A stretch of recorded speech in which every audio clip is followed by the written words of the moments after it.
For all those who have not seen me here before, I'm doing a series of little talks throughout the entire day, which focus on different aspects of what I call the exhibition ritual, on core aspects, in order to trying to grasp something like the core or the DNA of the exhibition ritual as a specifically modern ritual of Western modern societies. What I want to focus on now for the next 7 minutes or so is the specifically liberal structure of that ritual. Liberal in the sense that the exhibition, in contrast to any other cultural format, think of a play in theater, think of a church mass, think of a concert, for instance, think of a cinema visit. Yeah? In contrast to all of those other formats, when we go to an exhibition, we use this format in individualized and in flexibilized ways. You decide for yourself within this rather loose frame of the opening hours, which were extremely important in the history of exhibitions, because they allowed a mass society to participate in that format. So within this rather loose temporal frame, you decide for yourself where you go, how much attention you give to an individual exhibit, artwork, which one you want to skip, which way you walk when you leave, and all these things that in a theater play you cannot decide. And that's what I call the liberal character of the exhibition ritual, because that's something that is characteristic for exhibitions as opposed to any other cultural formats, and it is, of course, something that is very connected to a modern, equally liberalized and individualized sensitivity. That's why exhibitions, in a certain sense, one could say, are a more modern ritual than the play of the theater, for instance, which is also historically the much older format. Structurally, one could say that in theater or in a church mass, it is always one person. The setting is so that one speaks to the many, the priest to the community, the actor to the audience. Whereas in an exhibition, it's more the many that communicate with each other, mediated through exhibits, through objects. And that's, of course, a much more open, liberal setup. So maybe we can have this one image. Yeah, exactly. So what I want to do is I want to show you one specific moment in the history of the development of museums, which is interesting because it marks a very transitional phase within this historical period where the shift that I just described from the one that speaks to the many that speak to each other. So this liberalization of this cultural format where this takes place. And it's this is a museum of a Baroque museum of a Jesuit scholar. His name was Athanasius Kircher. He was very famous. He was one of the most, probably the biggest scholar of the 17th century. And there was something very specific to his museum. He had a technical device, which is very unusual. He had a speaking tube installed in his museum, and he could communicate through the speaking tube. He could communicate with his visitors. So this is what my interest goes to: the speaking tube of Athanasius Kircher's Baroque curiosity cabinet. Just a few words to Kircher. So Kircher was a polymath and purportedly the last man who knew everything. He was a truly global author and expert on Asia as well as on Egypt, and a barometer on virtually every intellectual transformation that took place at his time. He translated, he invented, he experimented. Among many other things, he produced a diagram that would prove that the Tower of Babel could not reach the moon, and he descended into the craters of the Vesuve to understand the volcanic activity better. And Kircher collected. He had a typically Baroque Wunderkammer located in the Roman College with skeletons, sculptures, paintings, medical instruments, and many other things. But his main obsession was with communication.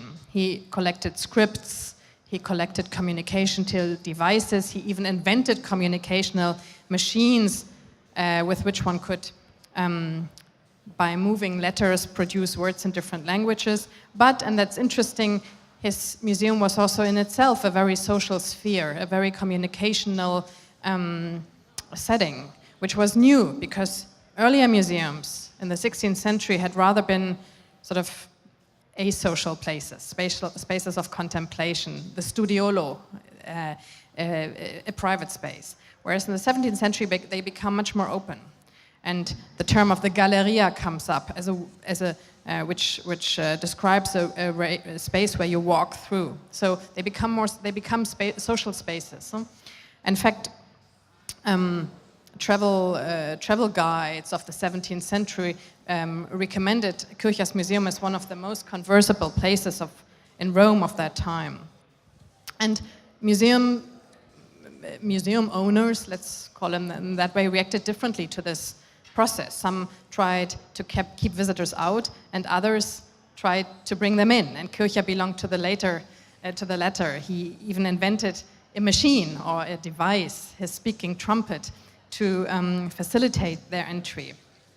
This tube was about 8 meters long, did I say this already? And it connected the museum to his private rooms.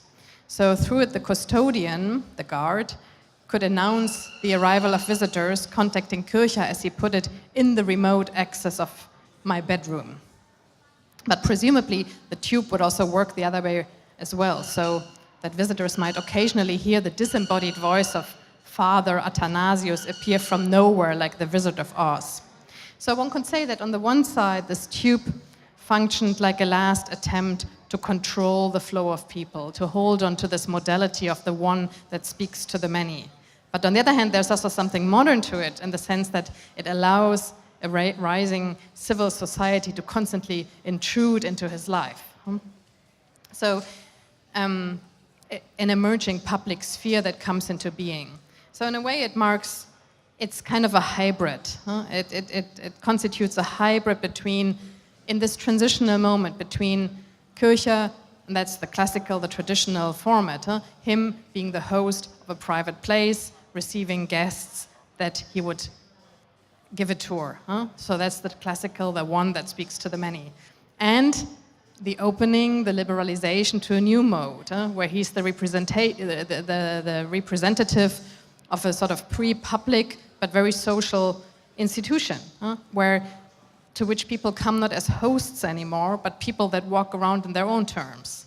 So this is a very, as I said, politically and culturally very important shift towards the emergence of this liberal new format, the exhibition. And with Kirchhaus Museum, we can sort of witness how this slowly takes place, how this slowly came into being. Which is interesting on the one hand, because this is precisely what an exhibition can do today. Even more than many others exhibition, many others, a biennial can do this. It can host thousands of people a day, so it's open to a mass audience. But at the same time, this mass of people is not addressed as a mass, like it would be in the football stadium or in a concert or of that size. But addressed as a number of individuals. I mean, you walk along as you like, you come and go, you do what you want, and so on. So that's having achieved this combination of these two categories that are so important for modern Western democratic societies. They are open to everyone, but they still focus on the individual. Having created a cultural format that can actually create that link is politically quite an amazing or quite an important achievement. And here we can, with Kirchhaus, we can somehow see how this developed. But it's also interesting in relation to the Fund Palace, because the Fund Palace of Cedric Price was conceived to host, to be open for 10,000s of people at the same time. And yet, it was supposed to be an institution that had no program. No fixed program. People basically were supposed to decide for themselves what they do in there, or somehow agree on what would happen if the space is more like a theater or transformed into an exhibition space. So it's like the uttermost radicalization of this liberal idea. And And we don't know how this would have, because it wasn't built. So we don't know how he would have actually realized this, but it's actually, yeah, it's a very sort of far radicalization of an idea that starts somewhere here in that period. Thank you very much for your attention. I see you again later with more.